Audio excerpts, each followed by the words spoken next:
Hey, what's up, everyone? My name's Lionel, and I'm your host of LT Productions, and you are watching I Watch You Watch. We are covering today Divorced Sisters that's currently streaming on BET Plus. I do appreciate everyone for coming to my channel. Thank you. Please support me by liking this video.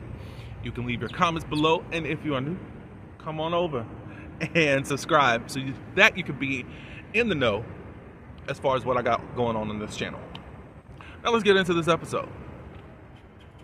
Okay, so this is episode 6 of Divorced Sisters, and we start off where we left off in last week's episode. And we are hearing Myron say, "Hey babe, are you in the car? Can we talk?" Of course, at this point, Rashida or whomever gives Jeff the phone, and then Jeff is like, "Myron, how are you calling me?" And then he's like, "Pastor?" So Myron gonna say that he hit the readout button and he thought that he was talking to Denise. Interesting. And then Jeff was like, "Look, my wife can hear everything that you were saying right now." And then he's like, "Oh, I'm sorry, First Lady, it wasn't what you thought, da da da da da." And at this point, Rashida was over it and she went into the house. I think Myron had hung up at this point.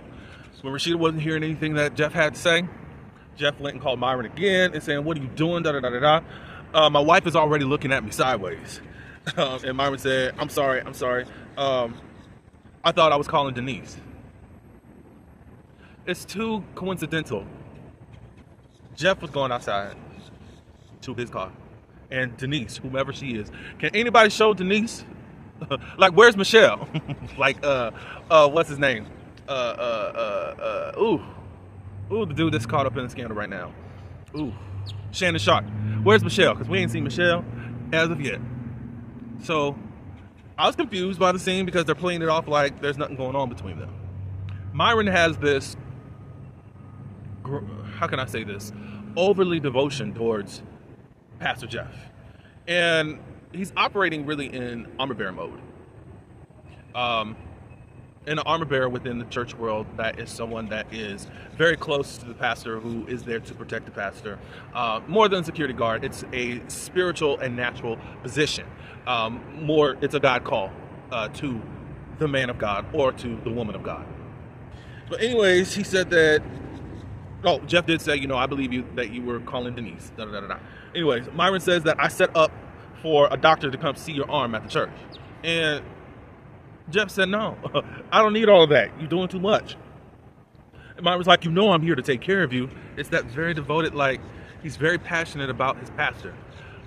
We still saw you touch Pastor Jeff's leg like that.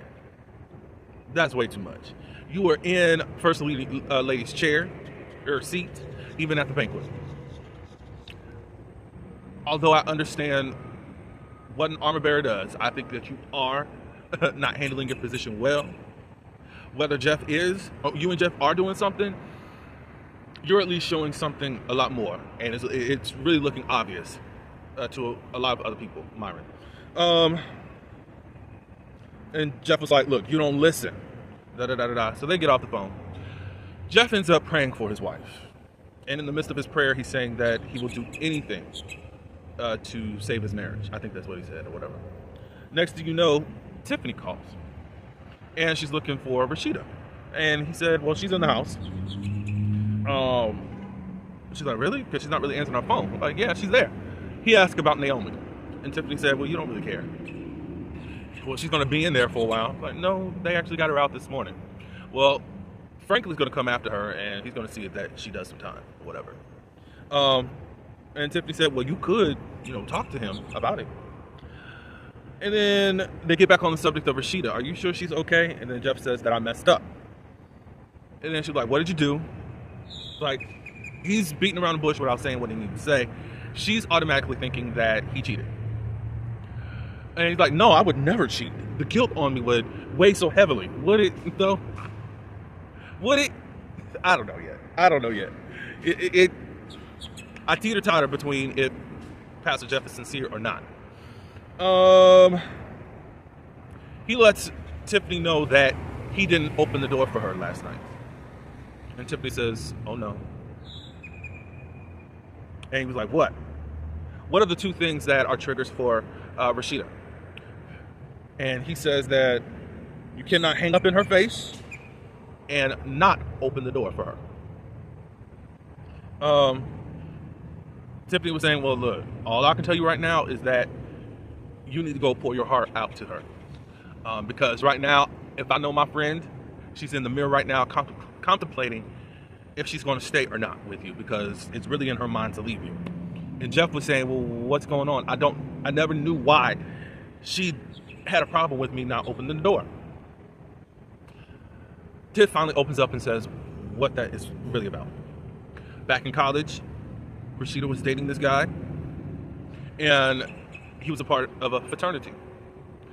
The guy took her back up to his room, and I think they started to kiss or whatever, blah, blah, blah, blah.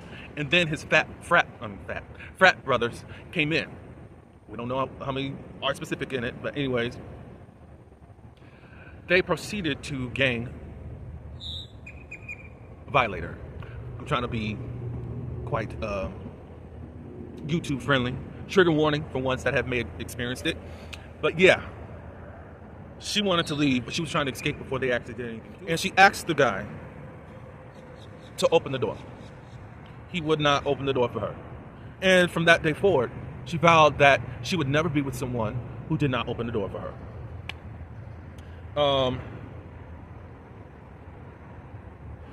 After that point, Tiffany got off the phone with Jeff, and Jeff went into the house.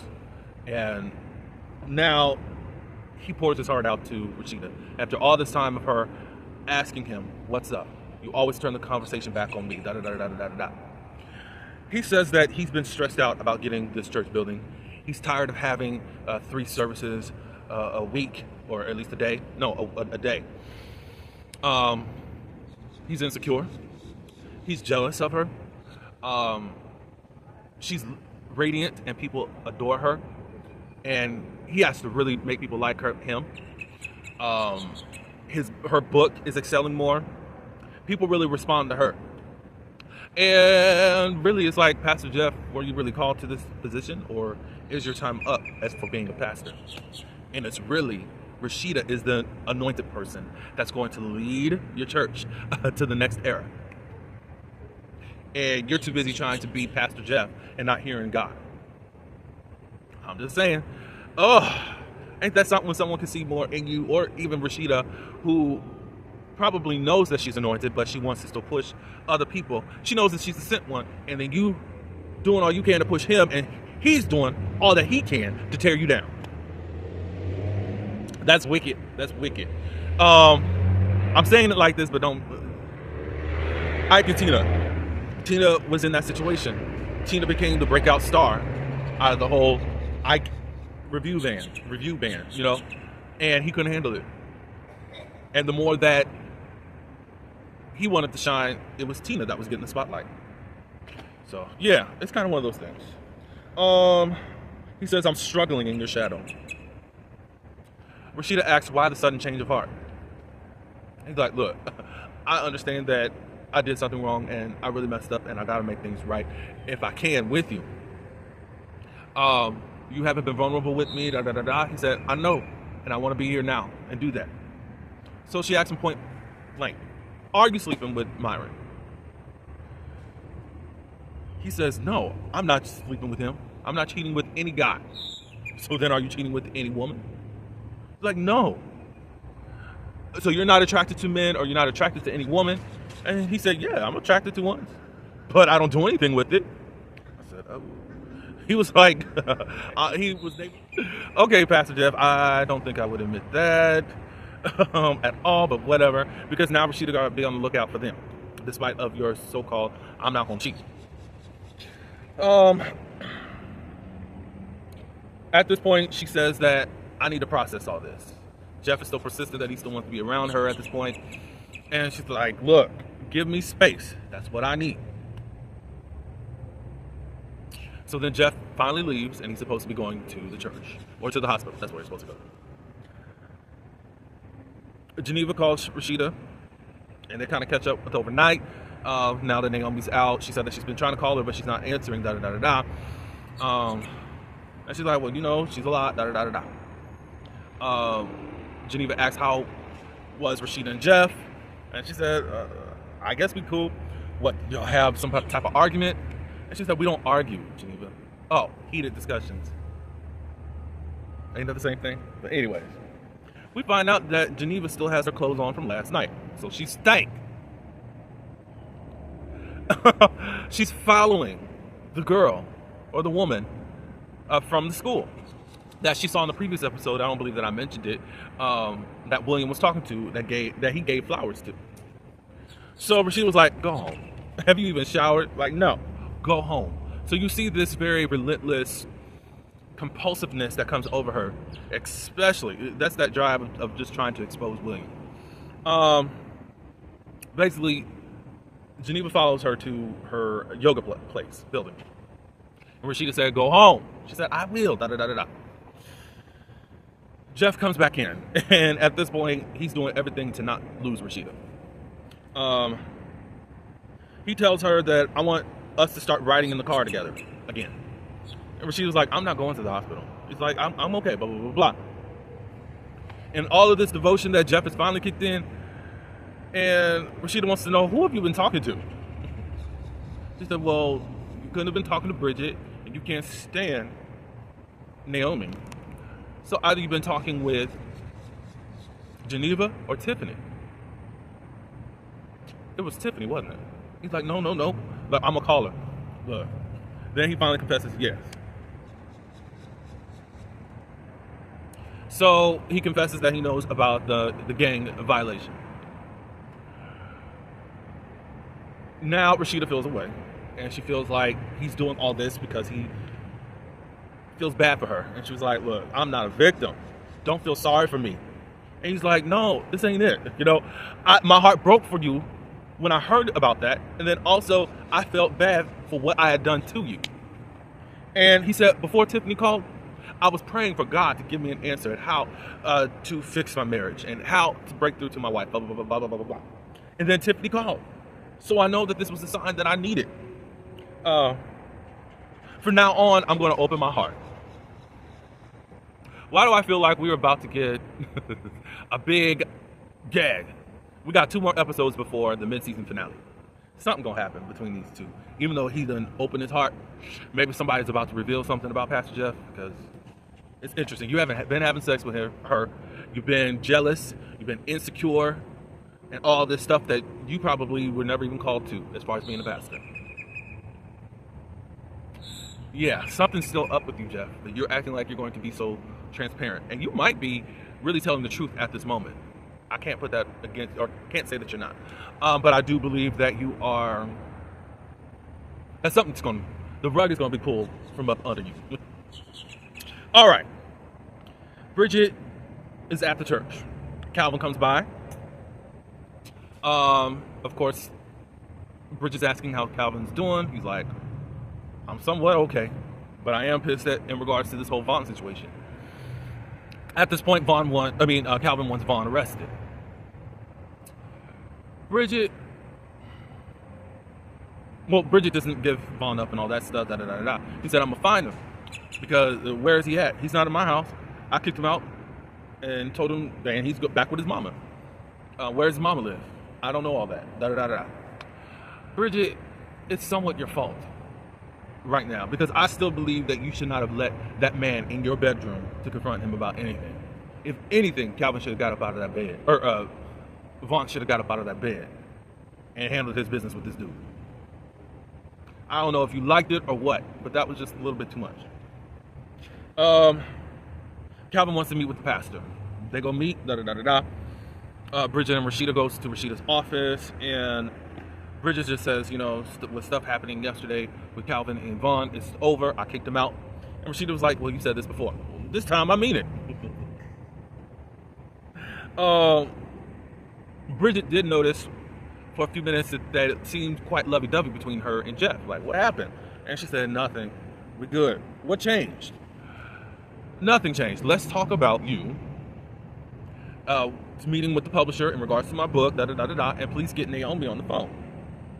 Or something about Naomi. I got to meet with Naomi. So then she says, call Tiffany, So it looks like, even though Bridget is a part of the friend group, she's kind of a little bit separate, because she is also a church assistant. And I think that that's kind of, I ain't gonna say it's a bad look, but it's like there's gonna be a lot of intimate moments you're gonna miss out on because you are your friend's employee. So Geneva, she did go home, and she did take a shower, thank God. She's about to get into her car when Tiffany's calling her, and Geneva ignores it. However, Tiffany's right there in Geneva, well, almost Geneva's walkway as far as where Geneva's about to get into her car. And she said, well, now I know that you're ignoring my calls. She's like, what are you doing here? Well, I have this listing for this house and going to show it to a potential buyer, da-da-da-da-da. I think she's a broker, and then a real estate agent is going to make the deal, da-da-da-da-da. So, next thing you know, Tiffany says, I've been talking with Javon. Oh, okay. We talked the whole time that I was driving to get over here. Oh, okay. What is it, Geneva? Geneva still won't talk. Anyways, next thing you know, Javon pulls up. We find out that Javon wants the house, and it's a house right next to William and Geneva. Tiffany didn't know that. However, because he was like, you didn't even tell me, da-da-da-da, Hey. He gives her flowers, which really is pissing Geneva off in the face. She's rolling her eyes and all that good stuff, da-da-da-da-da. Geneva says, I gotta go, da-da-da-da-da. Do what y'all gotta do. So Javon and Tiffany start talking, and he's really putting the moves on her. And Tiffany was like, well, you're really on me. We just met last night. And he says, I know, but you're beautiful. And then she's talking a little bit, and he's like, I can't wait to kiss you. It's still less than 24 hours. It's so interesting. And Tiffany was like, well, you can do that, but after our date. So they're going to go on a date. The realtor comes and then shows them the house. It's like, 3 or 4 bedrooms? I think 4 bedrooms and 3 baths, or something to that nature. Do you need all of that as a bachelor, sir? Like, it doesn't make sense that you're going to be moving into the neighborhood. Now, if you were having your own house built or something like that, I don't know. Not for that amount of space. Okay, so Geneva goes to the yoga studio and visits with Yara. She introduces herself, says that she's Anika's mom and all that, and would like to set up a play date. And she said, cool, da-da-da-da-da. They end up exchanging numbers. They trade phones, da-da-da-da-da, they take each other's phone to put their phone numbers in there, da-da-da-da. Geneva leaves and then comes back. While she was there, before the first time, she was like, well, does my husband have your number? You have my husband's number? She's like, I don't think so, da-da-da-da-da. Anyways, so Geneva comes back. I'm a little bit confused on the scene because she said, oh, I left my phone. But you walked out with your phone. So what happened? So anyways, Geneva gets back to her car, and now she's able to listen to a phone call or whatever as to what Yara is saying. And she's saying, I can't wait to see you later. I just had a strange encounter, and I want to talk about it. Whomever she's talking to, that's just that. All right. Yeah, I just had the strangest visit. That's what it was. Okay. So Geneva goes to the church and wants to talk about Rashida. Or Rashida, not talk about Rashida. They talk about William. She said, I went to the yoga place and William's messing with her. And Rashida said, how do you know? I feel it. I feel it. And then she said, well, what are you going to do about it? I'm going to catch him. And then what are you going to do after that? I'm going to confront him. And Rashida was like, well, I know that there's an end game to you. So what is it going to be? Is this going to be just your excuse so you can go be with Javon? Geneva confesses that she's bored out of her mind with William. And William is predictable. So then Rashida was like, well, if he's predictable, then you know he's not cheating. That's practical, like, because you know his schedule and all that good stuff. Geneva's like, is this what marriage is about? You exist, you grow old, and then just die? And Rashida was like, it's what you make it out to be in your marriage.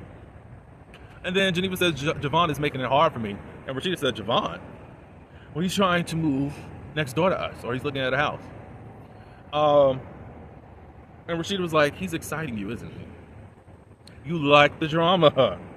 And then she was like, it's turning me on. He bought Tiffany flowers. And then she was like, what are we going to do about Tiffany? What are we going to do about it? This is a you problem, blah, blah, blah, blah. Javon is doing the same things that he was doing for me. So that's not an indicator that something is up with this dude. Geneva says, you know, if they have sex, it's a wrap. And what do you mean? Rashida said. She said, you know, I never had a man that size. So I have some questions for you, Geneva. Do you like the size, or really what he can do with it? Or do you even like the man? Like, because you could say, oh, he got a big one. Cool. Is he really working it, or are you just really caught up in this whole danger type of way of living? He's quite charming, and he's able to pull you in. But is he all that for real? I'm just wondering, Geneva. And then Geneva's like, as she's trying to really show us that she's intoxicated by him. Rashida says, the devil. Because this is the same guy that is playing games with your friend. You think that he likes Tiffany? And Geneva's like, well, she's cute. I said, cute? You really gonna say that because now you're in competition with someone that you just won't be truthful with? Oh, that's some nasty work, Geneva. Ooh. Anyways, we through with them. Bridget's in her office and Vaughn texts her. And he's saying things of, I don't want to live. Bridget ends up calling him, or texting him. She's trying to call him to reach out to him, and he's not answering. She goes and grabs Rashida, and Geneva's there also. They go to Jeff's office. And he excuses Calvin so they could talk. He's like, well, I got these texts from him, and it looks like he's trying to end his life. Bridget's calling him, and he finally answers. And Bridget's trying to plead with him, like, look, everything will be okay, da-da-da-da. Like, you really want to see me arrested. You kicked me out. My mama don't love me. Nobody loves me. I can't go to jail. And Jeff tries to talk to him. Like, Jeff was like, look, like, we are here for you, because he was saying the same thing, like, nobody wants me, blah, blah, blah, blah. Jeff said that he was in foster care, and he stayed there until he aged out. He's like, well, how can you say that you can relate to me because you have a house, you have a car, da, da, da, da. No, I came from nothing, and I made something of myself. At this point, Bridget got back on the phone, and Bridget was asking, you know, where are you? Tell me where you're at. So you just want to send me to jail. And then he basically says, you know, I love you, and goodbye. And the next thing you know, we see a gun, and then a shot is heard over the phone. Whew, that's a lot that's been happening this episode. Oh, hearing about Rashida, and now at the end about Vaughn. And Naomi didn't have to be the one up in here causing all the drama. I don't know. What do y'all think about this whole Jeff and Rashida thing? You think Jeff is sincere right now? I mean, if Rashida leaves Jeff, whatever Jeff thinks he has, he's going to lose it. Because you already said that people flock to Rashida. And Rashida has that drawing power to really make some things happen, and she could be a force by herself. But I do think that something's going to happen in the mid-season finale, and that's going to rock that couple's world. Geneva, you could have just tell your friend the truth. Tell your friend the truth. Let her know what's up. You like all this mess, and you don't even care that your friend is a casualty. That's bad. That's bad. All right. I appreciate everyone for coming to my channel. Please like this video. You can subscribe. Please forgive me for the camera moving. But anyways, until the next video, peace.